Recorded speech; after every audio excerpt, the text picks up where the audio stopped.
Hey y'all, it's Affliliate Bookishrealm and welcome to another Vlogmas video. I'm feeling my locks today. They haven't even been retwisted, but they look so full. I'm so happy. You know, maybe one day I'll make a video about my journey and my progress in having my locks. But anyway, so today I am here to talk a little bit about I'm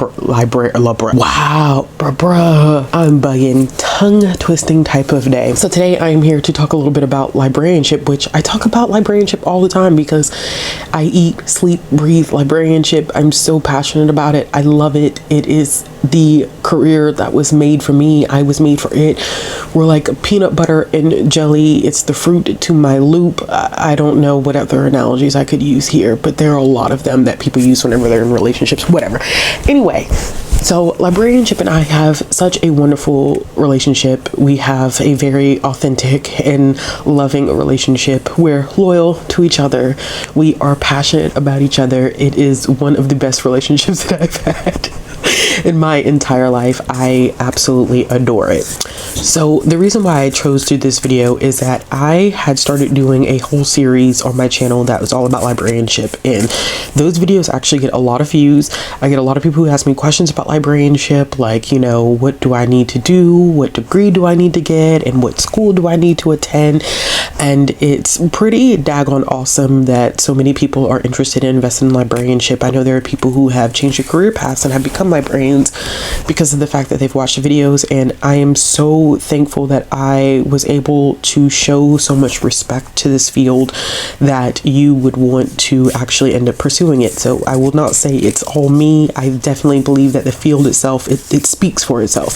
So I wanted to talk a little bit about things I wish people knew about librarianship, and some of these things you may have heard of before, some of these things you may have never heard of, some of these things you may be like, yeah, actually you talk about this all the time, but you know, when you're passionate about something, you don't really ever stop talking about it.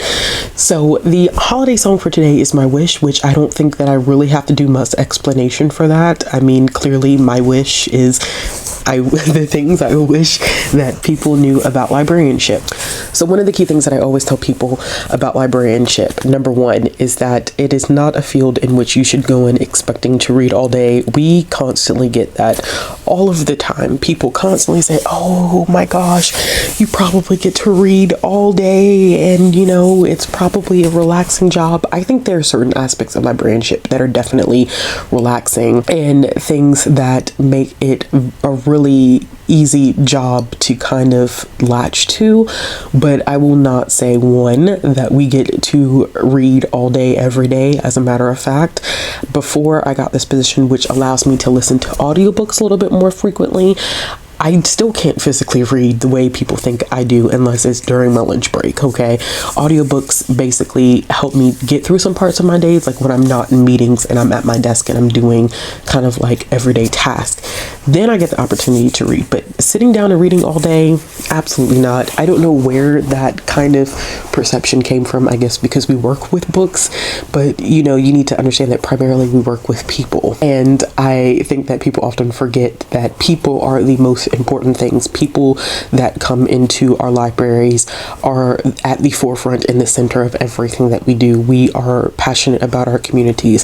The books play a part, and literacy is a huge thing, but people, you know, it's a people oriented type of field. So I definitely wish people knew a little bit more about that than that assumption. I also wish that people knew that librarianship is a very, very competitive field. I think that some people think that it's super easy to get a job in libraries, or that it is a field where a lot of people are not applying, and that is the complete opposite. That is a complete and total lie.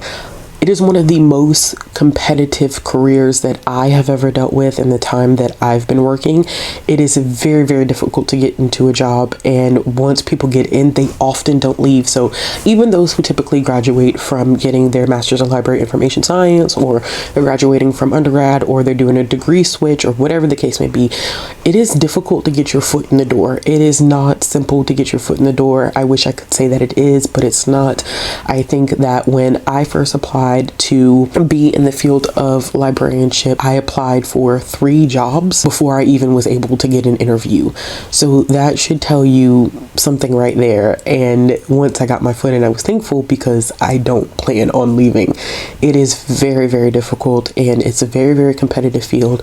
There are lots and lots of people who apply every time job positions go up, and the people who are applying are very competitive individuals with great resumes, great experience, and are willing to bring a lot to the table in terms of their creativity and the skill set that they have. So I think that the assumption that library jobs are easy to come by is completely false, and I wish people didn't necessarily run with that narrative. Another thing that I wish that people knew about librarianship is that libraries are no longer warehouses for books, and this is probably one that people have heard me say quite a bit, because I think that most people still think that libraries are focused on only like your traditional form of literacy, like, which is it is the foundation, it is the building blocks. You know, we are all about instilling literacy in people of all ages, not just children, people of all ages. Libraries have had to reshape and reform themselves to make sure that they're basically keeping up with the times. And there are a lot of people out there who will argue that libraries are becoming irrelevant, that we're not really needed. But those are the same individuals who simply think that libraries are storehouses and warehouses for books. People seem to think that people seem to think that community members only use us to check out books, which, yes, you know, checking out book circulation, getting books into the hands of people who would not have access to them otherwise is really important. But there's other things that we do. In previous positions that I've had, I have helped people apply for jobs. I've helped people build their resumes. I've helped people apply for housing. I've helped people apply for something that you wouldn't even think of, like, you know, food assistance. We do a lot of community work. We work very, very closely with schools, like a lot of community outreach. We host a lot of different discussions about what's, you know, socially, politically, and economically relevant. There are libraries that have programs that help people finish getting their, you know, their high school diploma, not their GED, but a high school diploma. There are libraries that have maker spaces, and these maker spaces allow people to jumpstart their businesses. It's so much more than just a warehouse for libraries, I mean, for books, and that's why people often think that we're not relevant. But because libraries are constantly watching, you know, different trends that happen in society, whether that's digital trends, whether that's maker trends, or whatever the case may be, they are on top of it. That way they know that they are able to continue to meet the needs of the community. So everything that we do, the forefront of what we do is to serve our communities. So in order to do that, we have to make sure that we are evolving with everyone else. If we were only interested in thinking about, okay, you know, getting this book out and getting this book out, which I said before is extremely important. It is a part of our job. But if we only hyper focused on that, we wouldn't be meeting every need that our communities, you know, show us. So in order to do that, we evolve the same way that they evolve. We expand our resources every single year. Our resources are changing. That way we're better prepared to serve those who need access to things that they wouldn't have access to outside of the library. I mean, that's even something as simple. It says something for me to even say something as simple, because for some people it's not simple. When you think about access to technology, like think about the fact that you're watching this video right now, you have access to some type of internet and some type of device. Everybody does not have that access, whether that's a phone, a computer, a laptop, or whatever, or Wi-Fi hotspot. People don't always have that access. So we create those points of access. You know, something is somebody coming in and saying, like, I need to be able to use your computer to print something off, and it's free. Granted, you know, everybody supports the libraries through some form of probably like tax payment, and then of course you pay if you're not a resident of the library, whether that's out of state, out of county, out of city, however your state functions or however your country functions. But still, it's the fact that you have this access to something, and people are not like, oh, you have to pay me, you know, $10 for every 5 minutes that you use the computer, or, you know, you have to pay me, you know, 25 cents every time you print out a sheet of paper or whatever. It's a different way to help people get gain access to things that they necessarily wouldn't have access to before. Another thing that people are often surprised by when I say, like, you know, I talk about librarianship is the fact that it is a very taxing job. I think, like I said before, that there are parts of it that are relaxing. I think that if you're a person that loves helping people, helping communities, you'll get this kind of high from doing it. I don't know how to explain it, but I would always feel so good having known that I was able to help somebody gain access to something. Or I never forget a story that I often tell about a woman who came to a library that I was working at one time, and she was out of state. She had just moved to my state, and she was applying for a job, trying to get back up on her feet, and I helped her with her job resume. We talked a little bit about, you know, what to do in terms, like, you know, of her interview, and, you know, she interviewed and she came back probably a few days later and she got the job, and that was just like, I helped make a difference in that person's life. But, you know, outside of the rewarding part of that, you do have to understand that a lot of what we do is engaging with people, and you always have to be professional to the best of your ability at all times. And, you know, when you have to essentially be like in a customer service position, it is taxing. It's not physical labor in the sense that, like, I'm outside and I'm working and, you know, maybe doing like construction, building a house or whatever, but it is mentally and emotionally exhausting because you're taking so much in, and you have to basically kind of keep a wall up to make sure that you're keeping a pleasant presence. And sometimes when you have a lot going on in your personal life, or, you know, some things happen and you have so many emotions about other things, all that stuff gets pushed to the side. So not only are you taking energy to kind of push that stuff to the side and not let it impact your work, but you have to push energy forward in order to remain pleasant and helpful and kind and welcoming to the people who come into your doors. And by the time you finish, you know, your 7.5, 8 hour shift, you are mentally and emotionally exhausted. And I did not realize that until I started working in libraries, that while it's not physically exhausting, there are aspects of it that do make you extremely tired. It's rewarding, but I don't want people to think that, like, oh, we go to work and, you know, like, we come home and it's just like, oh yeah, you know, I'm ready for whatever's up. And it's like, no, actually, I'm pretty exhausted after working a full-blown day engaging with people all day long. Another thing that's really interesting is that every library system works differently. So my job may not be the job equivalent of someone else's at another location. All libraries don't function the same. All libraries are not funded the same. All libraries do not have the same policies and procedures. Yes, we all look to, like, ALA, which is American Library Association, for guidance on some things, but for the most part, we're structured differently. And I think that funding is a huge thing. People don't realize that libraries have, you know, better funding than some other libraries. Like, it all depends upon where you're from and who's giving the money and how it works. You know, small town libraries are typically not as well funded as maybe like your county libraries or your city libraries or your state libraries. It's just the money going into it is not the same, which is why I always tell people, when you are requesting books, or when people are like, oh, my library doesn't have crap, my library's trash, you don't have anything, you might want to really dig deep and really learn something about your library system and what the funding is, because sometimes they're not able to give you everything that you want because they don't have sufficient funding.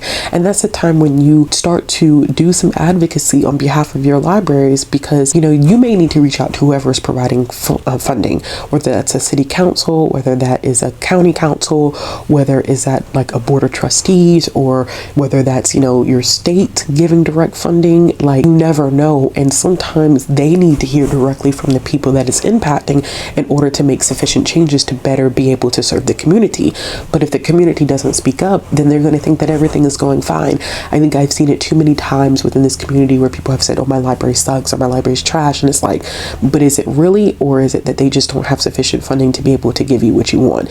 And when you're better able to identify like that funding structure, you're better able to help them help you get what you need. And it's not as simple as I think people try to make it out to be. Another interesting and funny fact that I would like people to know is that not everybody requires a Master of Library Information Science.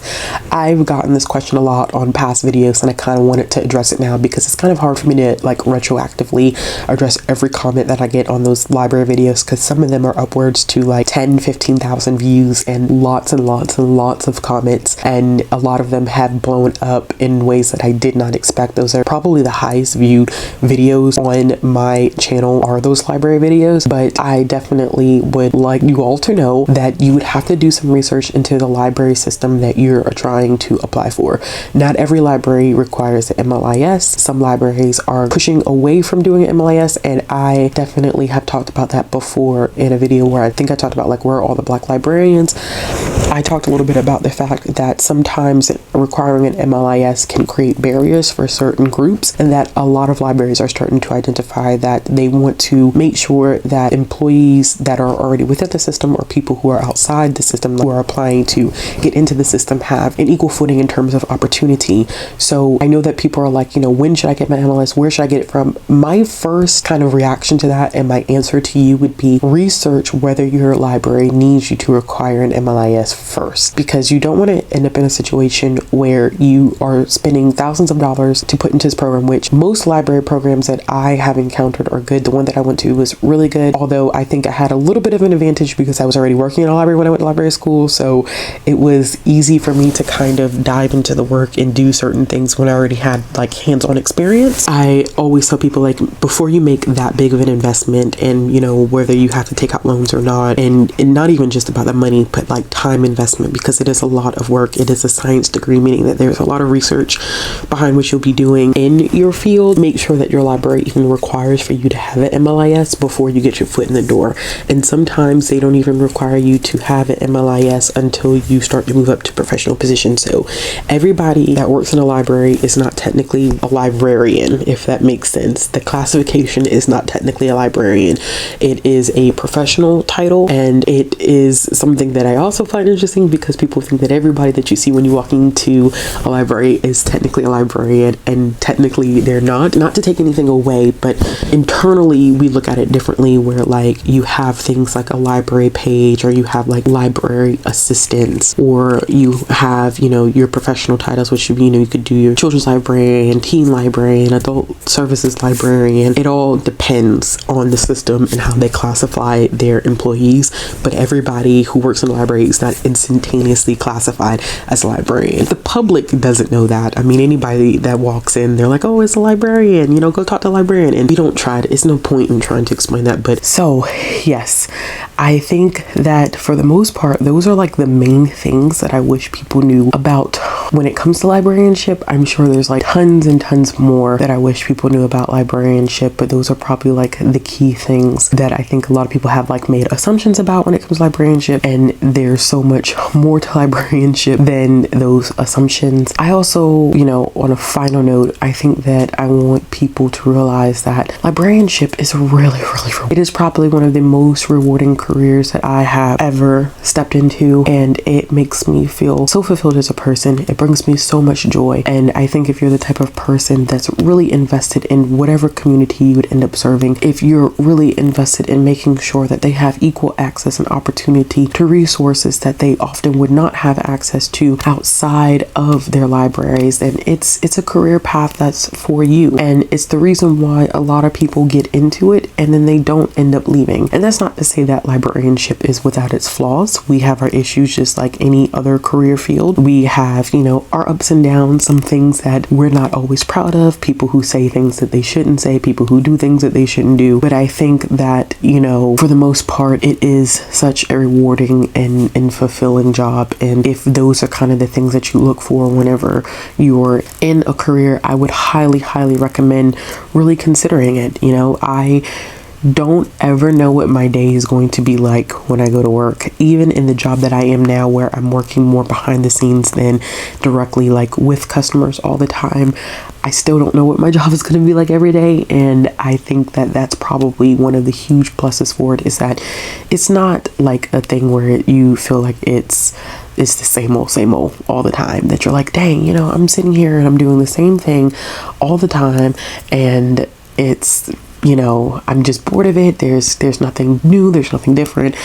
it's definitely not like that at all. It's definitely not like that in the least bit. So yes, if you like this video, make sure to give it a thumbs up. If you want to see more content from me, hit the subscribe button, hit the bell for notification. Looking for ways to support the channel, all the links will be down in the description box. Looking for ways to follow me on social media, all the links will be down in the description box.